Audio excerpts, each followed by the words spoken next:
Hello guys, welcome back to my channel, and today our tutorial is how to remove the center stand of Yamaha Aerox. Kung guys mahilig kayo mag riding tapos traveling, hindi nyo masyadong ma-enjoy yung daan dahil hindi kayo makapag-take ng magandang corner kasi iniisip nyo baka sasayad yung center stand nyo.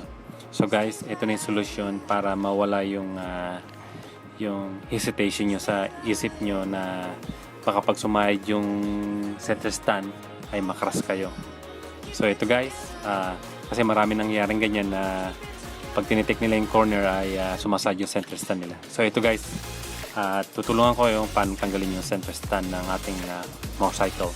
So guys, so makikita nyo sa Yamaha Aerox ay meron siyang yung pinakalock niya. Yun yung nakaipit sa bolt niya.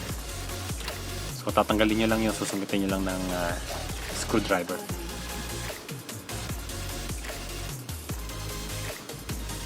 Saka make sure you huwag nyo iwala tong pinaka-lock na to dahil mahirap hanapin to eh. So ang gagawin nyo ay i-stand nyo yung center stand nyo para malagyan nyo ng mga pasak yung spring. So, ginagawa po natin ito para bumuka yung spring niya.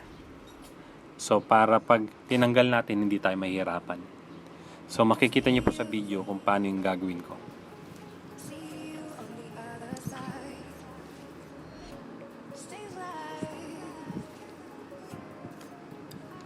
So, ayan po. Once na naipasakan nyo na siya, ay lumuwag na yung spring, napakadali pong hugutin, makikita nyo. So ayan po, hugutin nyo na yung yung bolt ng center stand. So napakadali lang pong gawin, ganyan lang po, itry nyo.